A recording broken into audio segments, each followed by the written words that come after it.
Continuing on with H.G. Wells this month, In the Avu Observatory is a late 19th century attempt at monster-themed fiction when the genre was not well developed.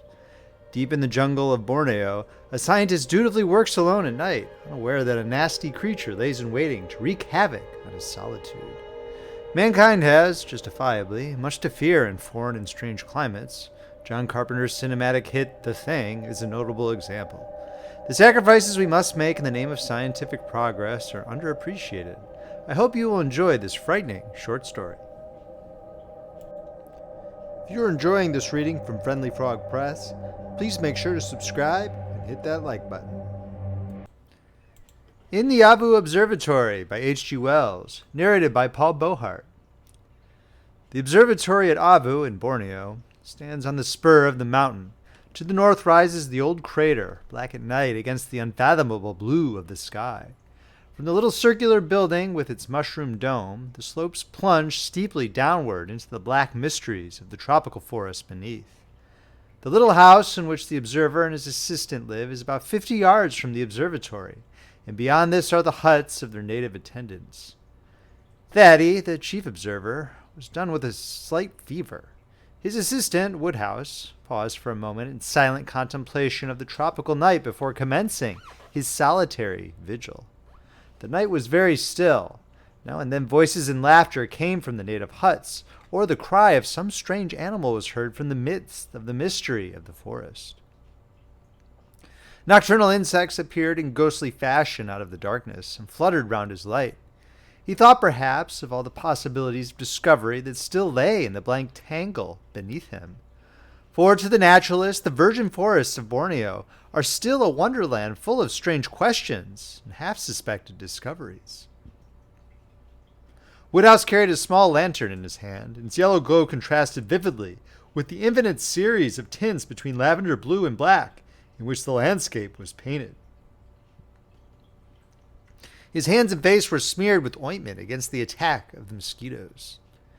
Even in these days of celestial photography, work done in a purely temporary erection, and with only the most primitive appliances in addition to the telescope, still involves a very large amount of cramped and motionless watching.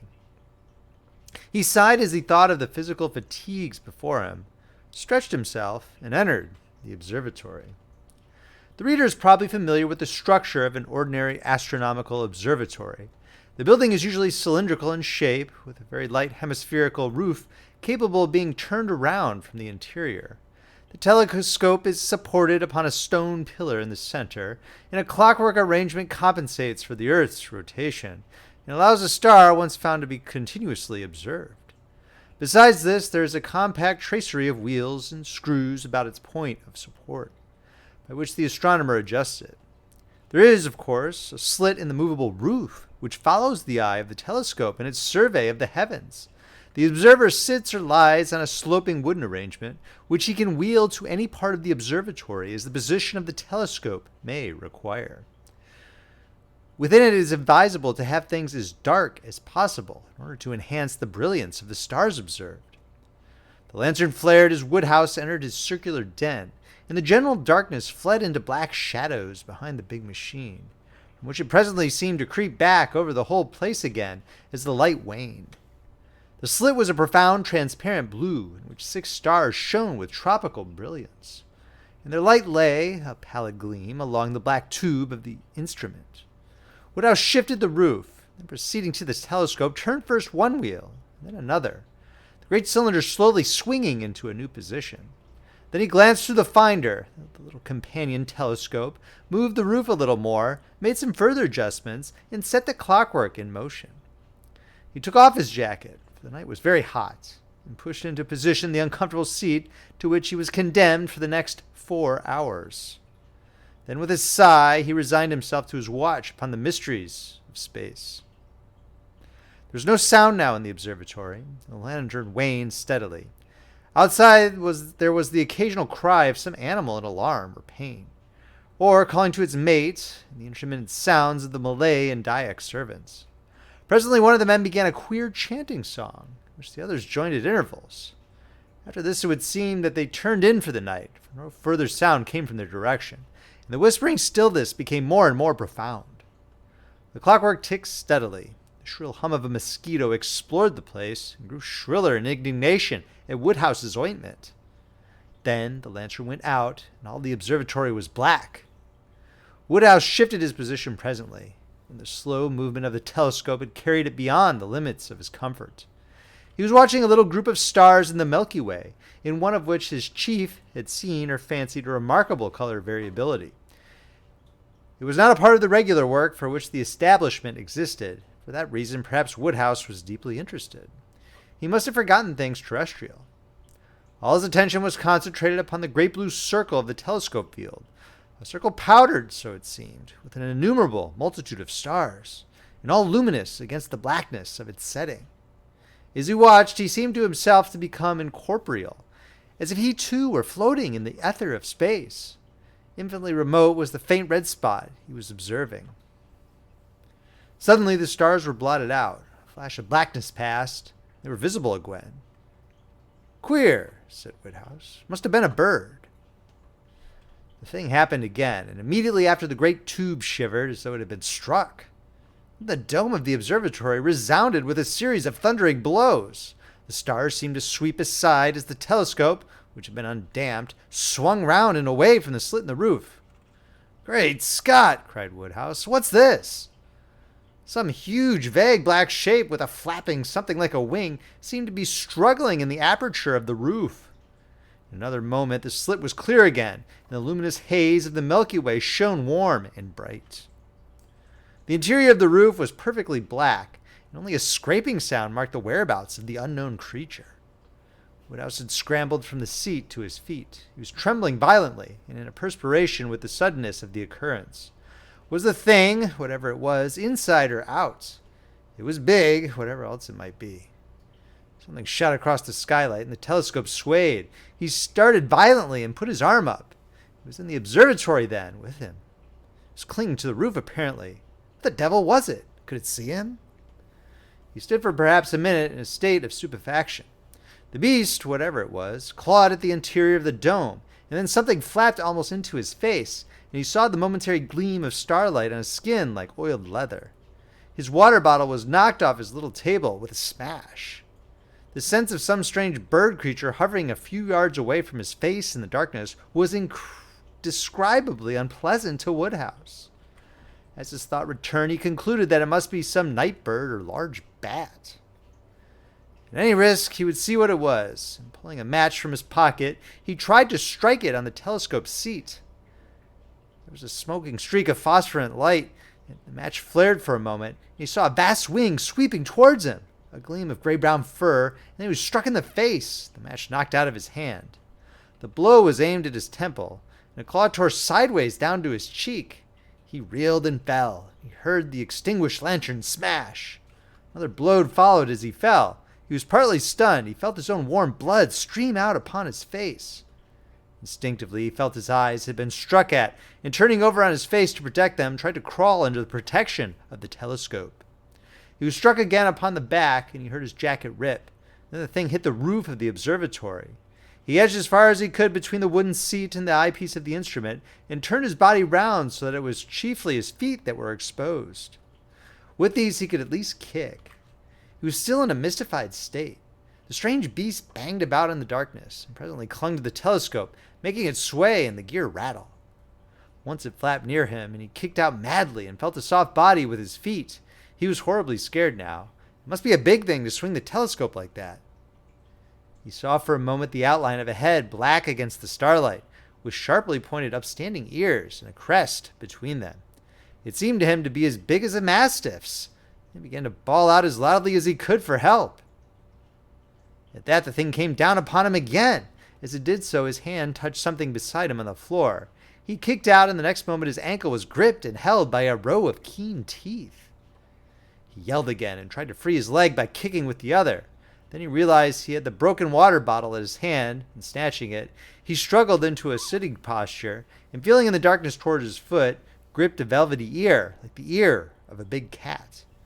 He had seized the water bottle by its neck and brought it down with a shivering crash upon the head of the strange beast.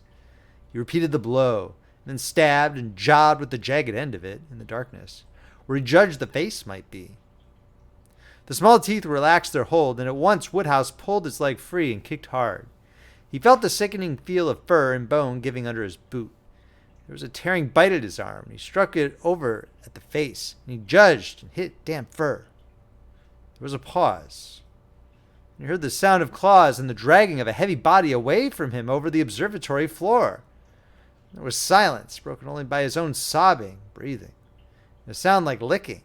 Everything was black except the parallelogram of the blue skylight with the luminous dust of stars against which the end of the telescope now appeared in silhouette. He waited, as it seemed, an interminable time. Was the thing coming on again? He felt in his trouser pocket for some matches and found one remaining. He tried to strike this, but the floor was wet and spat and went out. He cursed. He could not see where the door was situated. In his struggle, he had quite lost his bearings. The strange beast, disturbed by the stutter of the match, began to move again. "Time!" called Woodhouse, with a sudden gleam of mirth. But the thing was not coming at him again. He must have heard it, he thought, with the broken bottle. He felt a dull pain in his ankle. Probably he was bleeding there. He wondered if it would support him if he tried to stand up. The night outside was very still. There was no sound of anyone moving. The sleepy fools had not heard those wings battering upon the dome, nor his shouts. There's no good wasting strength in shouting. The monster flapped its wings and startled him into a defensive attitude. He hit his elbow against the seat and it fell over with a crash. He cursed this, and then he cursed the darkness. Suddenly, the oblong patch of starlight seemed to sway to and fro. Was he going to faint? It would never do to faint.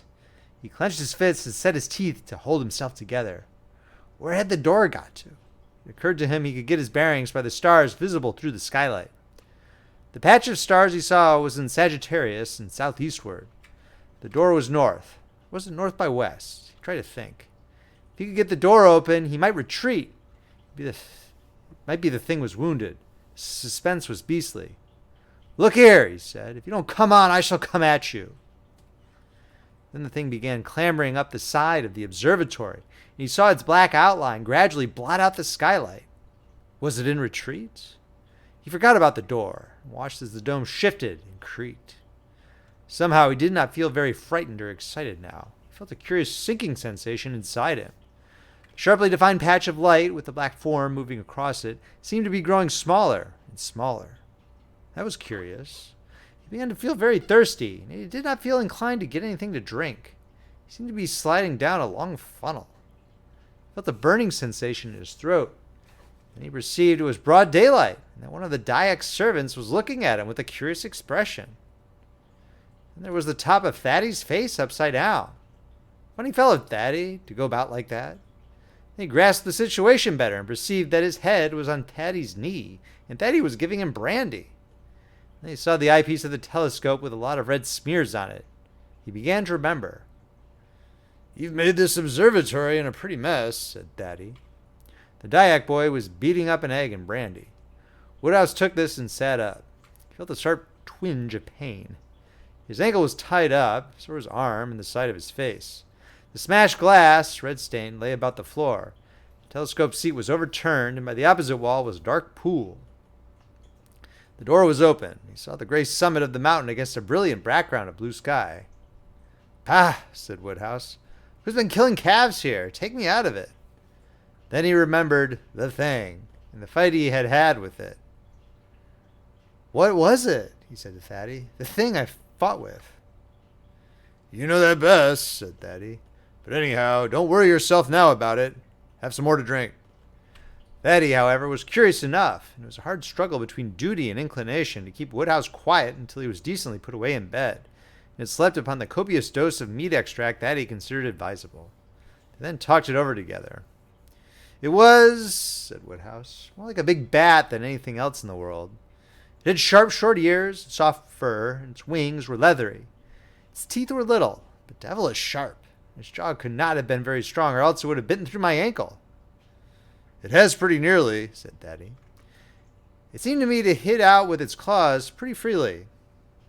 That's about as much as I know about the beast. Our conversation was intimate, so to speak, yet not confidential." "The Dyak chaps talk about a big colugo, a Klongung Tong, whatever that may be. Does not often attack man, but I suppose you made it nervous. They say there's a big colugo and a little colugo. And there's something else that sounds like gobble. They all fly about at night. For my own part, I know there are flying foxes and flying lemurs about here. There are none of them very big beasts. There are more things in heaven and earth, said Woodhouse, and Daddy groaned at his quotation. More particularly in the forests of Borneo, and are dreamt of in our philosophies. On the whole, if the Borneo fauna is going to disgorge any more of its novelties upon me, I should prefer that it did so when I was not occupied in the observatory, at night, and alone. End of story.